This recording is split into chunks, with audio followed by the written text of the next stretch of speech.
Tervist, mina olen Illar Kohvinevalt ja täna on reede 31. jaanuar aastal 2020 ja täpselt kuu aega tagasi, 31. detsembril oli vana aasta õhtu ja kusjuures kui ilma vaadata, siis ilm on täpselt samasugune, nagu oli ta 31. detsembril. Aga mis ma tahaksin seekord rääkida? Tahaksin rääkida sellest televisiooni teemal. Et ma vaatan, et Eesti Televisiooni töötajad on teinud sellised saated, et Minu TV sõnaga, et töötajad räägivad oma televisioonist. Aga mina televaatajana räägiks siis nagu oma televisioonist, aga Minu televisioon on ka viimasel ajal siiski Eesti Televisioon. Et Eesti Televisiooni vaataja ma olen juba, praegust ma olen 53, nii et ütleme kuskil mingisugune 50 aastat olen kindlasti Eesti Televisiooni vaataja olnud. Et alguses, kui ma vanatädiga siin elasin, et siis meil ei olnud televiisoritki, aga siis mingist hetkest ostsime televiisori ja siis sai hakata vaatama neid saateid.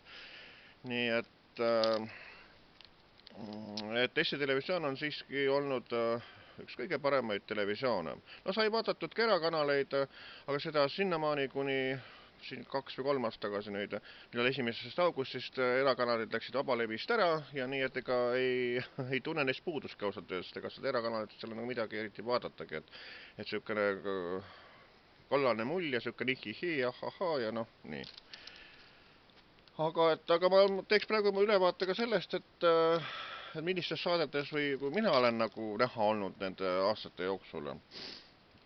Eesti Televisiooni saates ma olen olnud, kõigepealt oli suures plaanis üks sükene saade üks pühapäeval, pühapäeviti oli suures plaanis kunagi ja siis oli minust sükene mingisugune 8-minutiline saade, kus näidati, kuidas ma siit lähen kirja viima postkasti, aga tänaseks on need asjad täielikku muutunud, sellepärast et kirjad käivad kõik interneti kaudu, otse trükin, otse saadan, nii et ei ole mingisugust tikupostiteenust enam vaja.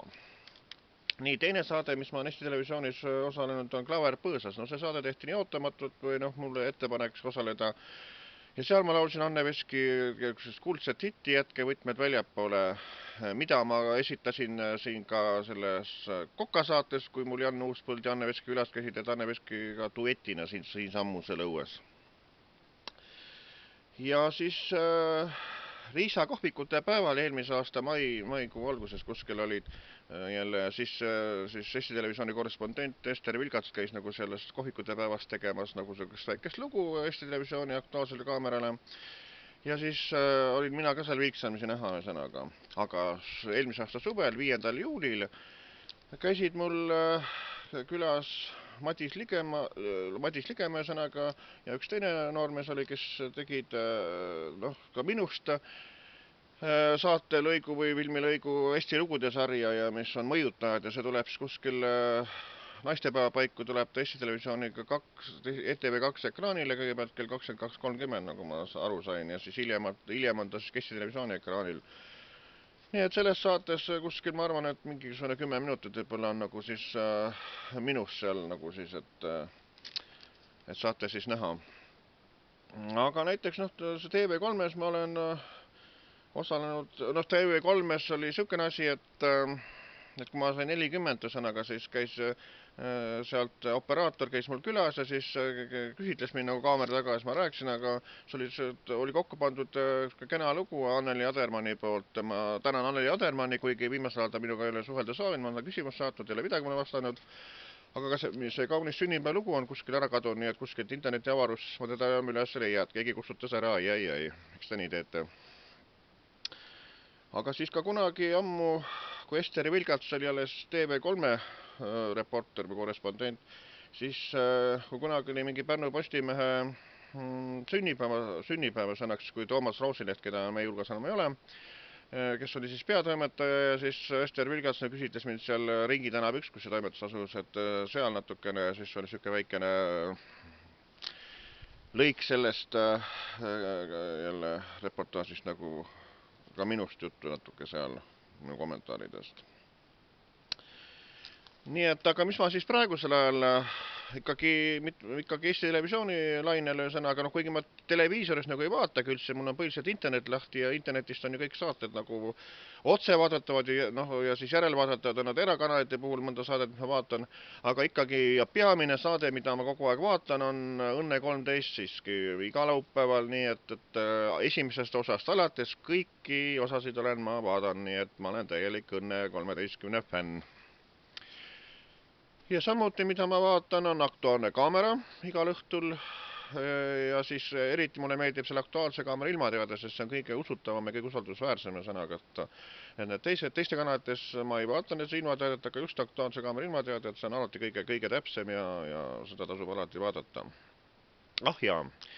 Ja ühes jälle Eesti Televisioonis oli aasta tagasi aastavahetusel, et 100. juubeliaastast, et seal anti niisugune võimalus tervitada sõnaga, et niisugune mingisugune pooleminutiline filmilõik saata endasse, siis ma tervitasin ka nii, et siis oli minu tervitusel ka oli siis tol korral mingi 6:30 läbi õhtul oli nagu ETV ekraanil näha, nii et see oli ka nagu juurde lisatud veel.